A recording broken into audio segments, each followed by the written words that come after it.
Hello friends, good morning. നമ്മുടെ Kerala T V സീരിയലിലേക്ക് എല്ലാവർക്കും സ്വാഗതം. അങ്ങനെ നമ്മുടെ സുമിത്ര ശീതളിൻ്റെ വീട്ടിൽ ചെന്ന് ശീതളുമായിട്ട് സംസാരിച്ചു. മകൻ, അതായത് മരുമകൻ മകളോട് ചെയ്യുന്ന ക്രൂരതയെപ്പറ്റി.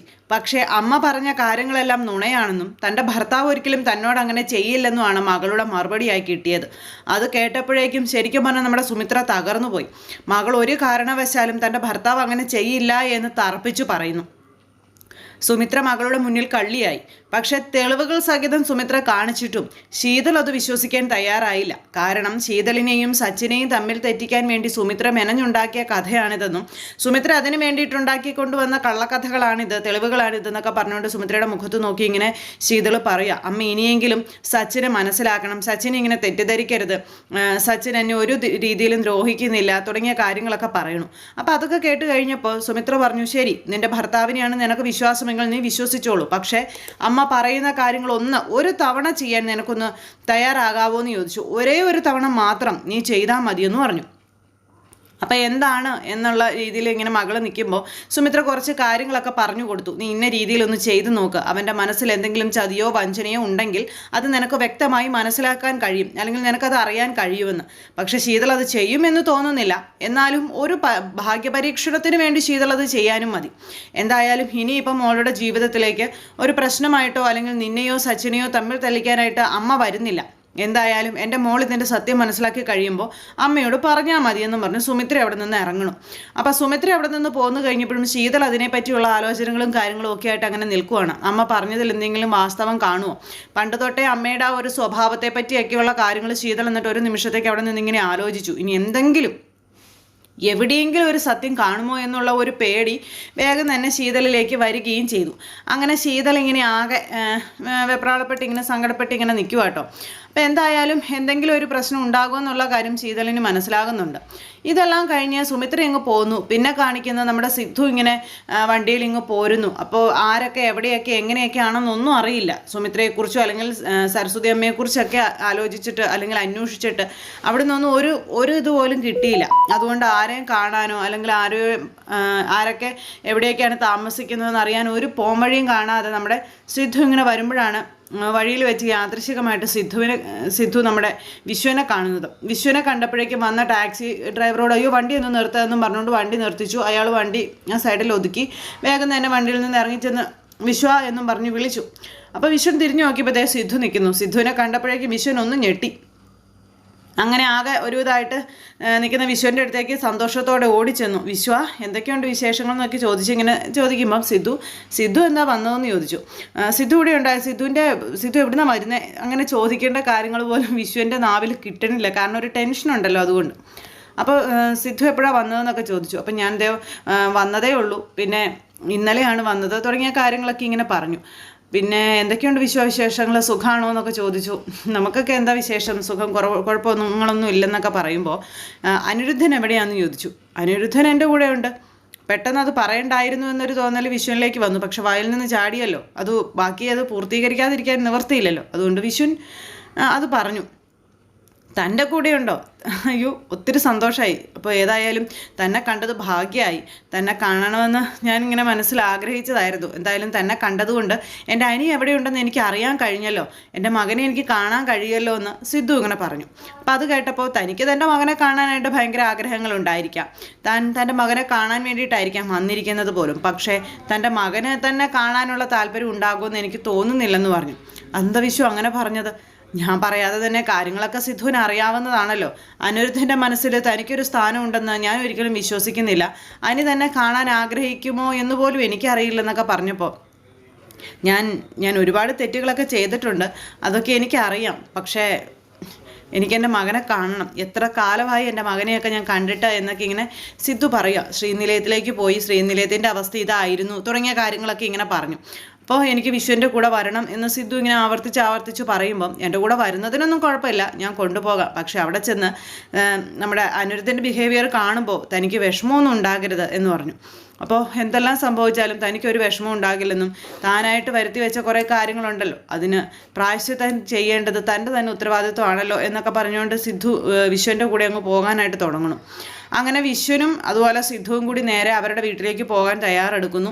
ഇതേ സമയത്ത് ഈ അനിരുദ്ധനും അതുപോലെ തന്നെ നമ്മുടെ രഞ്ജിതയും കൂടി അവിടെ നിന്ന് സംസാരിക്കുക. അത് വേറൊന്നുമല്ല, ഈ സിദ്ധു വന്നതിനെ പറ്റി. അപ്പോൾ സിദ്ധു വന്നു കഴിഞ്ഞപ്പോഴേക്കും സരസ്വതി അമ്മ ഇവിടെ ഉണ്ടെന്നുള്ള കാര്യം പറയാതെയും അതുപോലെ ചെയ്യേണ്ട ചില കാര്യങ്ങളൊക്കെ ഉണ്ട്, അതൊക്കെ വളരെ നൈസായിട്ട് ചെയ്ത് ഈ സിദ്ധുവിനെ ഒഴിവാക്കിയതിൻ്റെ ആ ഒരു കാരണങ്ങളൊക്കെ നമ്മുടെ അരവിന്ദൻ ഭാര്യയോട് പറയുമ്പോൾ രഞ്ജിതയ്ക്ക് അതൊക്കെ കേട്ട് ഭയങ്കര സന്തോഷം. കാരണം ഭർത്താവ് അത്രയെങ്കിലും ഉപകാരം ചെയ്തല്ലോ, നിങ്ങളെക്കൊണ്ട് അത്രയെങ്കിലും ഉപകാരം ഉണ്ടായല്ലോ എന്ന് രഞ്ജിത ഭർത്താവിനോട് പറയണു. അങ്ങനെ ഇവർ തമ്മിലുള്ള ഒരു സംസാരവും കാര്യങ്ങളും അവിടെ ഇങ്ങനെ സംഭവിക്കുന്നു. എന്തായാലും ആ ഒരു സിറ്റുവേഷനും കാര്യങ്ങളും ഒക്കെ അവിടെ കഴിഞ്ഞു. അങ്ങനെ ഇവർ സംസാരിച്ചുകൊണ്ടിരിക്കുന്ന സമയത്ത് സുമിത്ര അങ്ങോട്ടേക്ക് കയറി വരിക കേട്ടോ, ശീതളിൻ്റെ വീട്ടിൽ പോയിട്ട്. ശീതളിൻ്റെ വീട്ടിൽ പോയിട്ട് വരുന്നതാണ് സുമിത്ര എന്ന് ഇവർക്കറിയില്ല. അപ്പോൾ സുമിത്ര ഇങ്ങനെ കയറി വന്നപ്പോഴത്തേക്കും ഭാര്യയും ഭർത്താവും കൂടെ വേഗം വായു അടച്ചു. വേഗം തന്നെ രഞ്ജിത സുമിത്രയെ അകലേന്ന് കണ്ടപ്പോഴേക്കും ഓടി മറഞ്ഞു. ഇനിയിപ്പോൾ അവളുടെ മുന്നിലേക്ക് ചെന്ന് കൊടുക്കണ്ടല്ലോ എന്നുള്ളൊരിതിൽ അങ്ങനെ മാറി നിൽക്കുകയാണ്. അപ്പോൾ അവൾ എന്ത് ചോദിച്ചാലും ഒന്നും മിണ്ടിപ്പോകരുതെന്നുള്ള കാര്യം ഭാര്യ ഭർത്താവിനെ പ്രത്യേകം പറഞ്ഞ് ഏർപ്പാടാക്കിയിട്ടൊക്കെയാണ് പോകുന്നത്. കുറച്ച് കഴിഞ്ഞപ്പോഴേക്കും ദേ വരുന്നു നമ്മുടെ സുമിത്രയെ കണ്ടപ്പോഴും അരവിന്ദൻ വലിയ മൈൻഡൊന്നും ഇല്ലാതെ ഇങ്ങനെ നിൽക്കുന്നു. സുമിത്ര നേരെ സരസ്വതിയമ്മയുടെ അടുത്തേക്ക് കയറിപ്പോയി. അവിടെ ചെന്നപ്പോൾ സരസ്വതിയമ്മ ഭയങ്കര കരച്ചിൽ. സരസ്വതിയമ്മയുടെ കരച്ചിൽ കണ്ടപ്പോൾ സുമിത്ര പേടിച്ചു പോയി. ഇനി ഇവർ വല്ലതും സരസ്വതിയമ്മയെ ചെയ്തോ എന്നോർത്ത് ഓടി അകത്തേക്ക് ചെന്നിട്ട്, അമ്മയ്ക്ക് എന്താ പറ്റിയേ? അമ്മയുടെ മുഖം എന്താ വല്ലാതിരിക്കുന്നേ? അമ്മ എന്തിനാ കരയണേ? എന്താ ആരെങ്കിലും എന്തെങ്കിലും പറഞ്ഞോ? എന്താ അമ്മ എന്ന് ചോദിച്ചപ്പം മോളെ സുമിത്രയെ സിദ്ധു വന്നായിരുന്നു എന്ന് പറഞ്ഞു. അയാൾ വന്നോ? അയാൾ ഇത്രയും കാലം എവിടെയായിരുന്നു? എപ്പോഴാണ് വന്നത്? അങ്ങനെ സുമിത്ര ചോദിച്ചപ്പോൾ അവൻ പുറത്തുനിന്ന് സംസാരിക്കുന്ന ശബ്ദം ഞാൻ കേട്ടു, പക്ഷേ അകത്തേക്ക് അവൻ വന്നില്ല. അവനോട് ഇവിടെയുള്ളവർ ഞാനിവിടെ ഉണ്ടെന്നുള്ള കാര്യം പറഞ്ഞിട്ടില്ല, അതുകൊണ്ടാണ് അവൻ പോയത്. ഞാനിവിടെ ഉണ്ടെന്ന് അറിഞ്ഞിരുന്നെങ്കിൽ ഉറപ്പായും അവൻ ഇങ്ങോട്ടേക്ക് കയറി വന്നേനെ. പക്ഷെ അവനോട് പറഞ്ഞില്ല ഞാനിവിടെ ഉണ്ടെന്ന്. അതുകൊണ്ട് എൻ്റെ കുഞ്ഞു പോയി സുമിത്ര എന്ന് പറഞ്ഞുകൊണ്ട് ഇങ്ങനെ സങ്കടപ്പെട്ടിങ്ങനെ സരസ്വതി അമ്മ പറയുക. അപ്പോഴേക്കും സുമിത്ര, അമ്മയ്ക്ക് ഉറപ്പാണോ സിദ്ധാർത്ഥ തന്നെയാണ് വന്നതെന്ന്? അമ്മയ്ക്ക് 100% ഉറപ്പാണോ എന്ന് ചോദിച്ചപ്പം എനിക്ക് ഉറപ്പാണ്, എൻ്റെ മോൻ്റെ ശബ്ദം കേട്ട എനിക്കറിയില്ലേ സുമിത്രേ, അവൻ തന്നെയാണ് വന്നത്. സുമിത്രേ നീ അവരോടൊന്ന് ചെന്ന് ചോദിക്കും സുമിത്രേ എന്നൊക്കെ പറഞ്ഞ് അങ്ങനെ സുമിത്രയെ ഇവരുടെ അടുത്തേക്ക് പറഞ്ഞു വിടുക. അപ്പോഴേക്കും ഭാര്യയും ഭർത്താവും കൂടെ അവിടെ നിന്ന് കയ്യും കലാശവും ഒക്കെ കാണിക്കുന്നുണ്ട്. പെട്ടെന്ന് തന്നെ സുമിത്ര അങ്ങോട്ടേക്ക് ചെന്നു. അമ്മ വിഷമിക്കല്ലേ, ഞാൻ അവരോട് ചോദിക്കാമെന്ന് പറഞ്ഞു സുമിത്ര അവിടേക്ക് പോകണം. അവിടെ ചെന്നു. അരവിന്ദനൊന്നും സംഭവിക്കാത്തതുപോലെ കല്ലിന് കാറ്റ് പിടിച്ചതുപോലെ സർവ്വധൈര്യങ്ങളും ആർജിച്ചിങ്ങനെ നിൽക്കുവാണ്. സുമിത്രയുടെ മുന്നിൽ പതറരുതല്ലോ അതിന് വേണ്ടിയിട്ട്. അപ്പം ചെന്നു, എന്താ സുമിത്രേ ഇവിടെ സിദ്ധാർത്ഥ് വന്നായിരുന്നോ? സിദ്ധാർത്ഥ ആണോന്ന് എനിക്കറിയില്ല, ആ പേരും പറഞ്ഞ ഒരാൾ വന്നായിരുന്നു. എപ്പോഴാണ് അയാൾ വന്നത്? കുറച്ച് നേരമായി കാണും. എന്താ സുമിത്രേ, അയാൾ ഇപ്പോൾ എവിടെ നിന്നാണ് വരുന്നത്, എവിടെയാണ് താമസിക്കുന്നത്, അങ്ങനെ വല്ലതും പറഞ്ഞായിരുന്നോ? ഇല്ല, അങ്ങനെയൊന്നും പറഞ്ഞില്ല. അല്ല ഞാൻ ചോദിച്ചുമില്ല. ഈ കയറി വരുന്നവരോട് അവരെവിടെയാണ് താമസിക്കുന്നത് അവരുടെ ഡീറ്റെയിൽസ് ഒന്നും അന്വേഷിക്കേണ്ട കാര്യം എനിക്കില്ലല്ലോ, അതുകൊണ്ട് ഞാൻ ചോദിച്ചൊന്നുമില്ല. അല്ല ആരാ, എന്താ പ്രശ്നം? പ്രശ്നമൊന്നുമില്ല. അയാൾ എവിടെ താമസിക്കുന്നതൊന്നും പറഞ്ഞില്ല. ഇല്ല സുമിത്ര, ഞാനത് ചോദിച്ചില്ല. അല്ല ഈ സിദ്ധാർത്ഥ് എന്ന് പറയുന്ന ആൾ, അല്ല അയാൾ വന്നു കഴിഞ്ഞപ്പോൾ അമ്മ ഇവിടെ ഉണ്ടെന്നുള്ള കാര്യം നിങ്ങൾ എന്തുകൊണ്ട് പറഞ്ഞില്ല? അതിന് അയാൾ ആരാണെന്നോ എന്താണെന്നൊന്നും എന്നോട് പറഞ്ഞില്ല, അതുകൊണ്ട് തന്നെ ഞാൻ ചോദിച്ചുമില്ല. ഇവിടെ സരസ്വതി അമ്മയുണ്ടെന്ന് ഞാൻ പറഞ്ഞുമില്ല. അയാളൊന്നും നിങ്ങളോട് ചോദിച്ചില്ലേ? ഇല്ലെന്നേ. ചോദിച്ചെങ്കിൽ പിന്നെ എനിക്കത് സുമിത്രയോട് പറഞ്ഞാലിപ്പോൾ എന്താ? അയാൾ എന്നോടൊന്നും ചോദിച്ചില്ല, അതുകൊണ്ട് ഞാനൊന്നും പറഞ്ഞുമില്ല. അങ്ങനെ സുമിത്രയുടെ മുന്നിൽ കിടന്ന് ഉരുണ്ട് കളിക്കും ഇയാൾ കിടന്ന് ഉരുണ്ട് കളിക്കുന്നതാണെന്ന് സുമിത്രയ്ക്ക് നന്നായിട്ട് മനസ്സിലായി. പിന്നെ ഇയാളോടൊന്നും ഒരുപാട് സംസാരിച്ചിട്ട് കാര്യമില്ലെന്ന് മനസ്സിലാക്കി സുമിത്ര അകത്തേക്ക് കയറി പോവുകയും ചെയ്തു. സുമിത്ര അങ്ങ് പോയി കഴിഞ്ഞപ്പോഴേക്കും ഭാര്യ പതുക്കെ ഭർത്താവിൻ്റെ അടുത്തേക്ക് വന്നിട്ട്, എങ്ങനെയുണ്ട് രഞ്ജിതേ, ഞാൻ ചെയ്തത് അടിപൊളിയല്ലേ എന്ന് ചോദിച്ചു. കുഴപ്പമൊന്നുമില്ല. ഈ ഒരു മൈൻഡിൽ തന്നെ അവളുടെ അടുത്ത് നിന്നാൽ മതി, ഒരു കാര്യങ്ങളും അവളോട് സംസാരിക്കാനോ പറയാനോ പോകരുതെന്ന് പറഞ്ഞു. ഇല്ലില്ലില്ല, ഒരു പരിപാടിക്കും ഞാനില്ല, അയ്യോ എന്ന് പറഞ്ഞുകൊണ്ട് ഞാൻ നിൽക്കും അരവിന്ദൻ. ഇതും കഴിഞ്ഞ് സുമിത്ര അകത്തേക്ക് കയറിപ്പോയി സരസ്വതി അമ്മയോട് കാര്യം പറയുകയാണ്. അയാൾ വന്നത് എവിടെ നിന്നാണെന്നോ അയാൾ ഒരു ഡീറ്റെയിൽസും പറഞ്ഞില്ലമ്മേ. അതുമാത്രമല്ല നമ്മളിവിടെ ഉള്ള കാര്യം അയാൾ അറിഞ്ഞതുമില്ല, അതുകൊണ്ടാണ് അയാൾ ഇവിടെ നിന്ന് പോയത്. അമ്മ വിഷമിക്കണ്ട, എന്തായാലും തേടി പിടിച്ച് അയാൾ വരും, അല്ലെങ്കിൽ നമുക്ക് അന്വേഷിക്കാം, അമ്മ ഓർത്ത് വിഷമിക്കണ്ട കേട്ടോ എന്നൊക്കെ പറഞ്ഞിട്ട് സുമിത്ര സമാധാനിപ്പിക്കുക. എന്നാലും ഇത്രയും കാലം കൂടി എൻ്റെ മകൻ എൻ്റെ കൺവെട്ടത്ത് വന്നിട്ട് എനിക്ക് അവനെ കാണാനുള്ള ഭാഗ്യം കിട്ടിയില്ലല്ലോ സുമിത്ര എന്ന് പറഞ്ഞു സരസ്വതി അമ്മ വിഷമിക്കല്ലേ, അതിനൊക്കെയുള്ളൊരു വഴി ഉണ്ടാകുമെന്ന് പറഞ്ഞ് സുമിത്ര തലയെ വീണ്ടും ആശ്വസിപ്പിക്കുന്നു. ഇതെല്ലാം കഴിഞ്ഞു. അവിടെ ഈ ഒരു സംസാരവും സംഭാഷണങ്ങളും കാര്യങ്ങളൊക്കെ ഇങ്ങനെ നടന്നുകൊണ്ടിരിക്കുന്ന സമയത്ത് പിന്നെ കാണിക്കുന്നത് നമ്മുടെ സിദ്ധു വിശ്വൻ്റെ കൂടെ അവരുടെ വീട്ടിലേക്ക് ചെന്നു. അവിടെ ചെന്നു കോളിംഗ് ബെൽ അടിക്കുന്നതൊക്കെ സിദ്ധുവാണ്. കോളിംഗ് ബെൽ അടിച്ചു. അപ്പോൾ സിദ്ധു വരൂ എന്നൊക്കെ പറഞ്ഞ അയാൾ വിളിച്ചു, അങ്ങ് കൊണ്ട് ചെന്നു. കോളിംഗ് ബെൽ അടിച്ചു. കോളിംഗ് ബെൽ അടിച്ചു കഴിഞ്ഞപ്പോഴേക്കും നമ്മുടെ അനിരുദ്ധാണ് വന്ന് വാതിൽ തുറക്കുന്നത്. വാതിൽ തുറക്കും വഴി അനിരുദ്ധ് കാണുന്നത് തൻ്റെ അച്ഛനെ. തിരിഞ്ഞു നിൽക്കുമായിരുന്നു. തിരിഞ്ഞു നിൽക്കുന്ന വ്യക്തിയെ കണ്ട് അനിരുദ്ധ് ഇങ്ങനെ നോക്കി. അപ്പോഴേക്കും മകൻ്റെ നേരെ തിരിഞ്ഞു നിന്നു സിദ്ധു.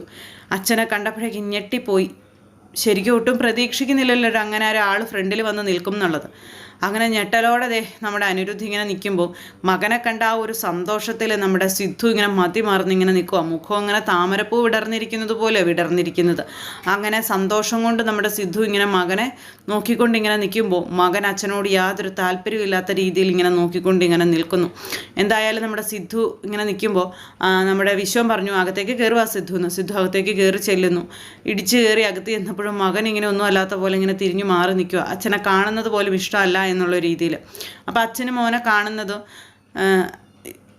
ഭയങ്കര സന്തോഷമാണെങ്കിൽ മോനെ അച്ഛനെ കാണുന്നത് ഒട്ടും താല്പര്യമുള്ള കാര്യമല്ല. അപ്പോഴേക്കും അങ്ങോട്ടേക്ക് സ്വരമോളും അനന്യയും ഇവരൊക്കെ കൂടെ ഇറങ്ങി വന്നു.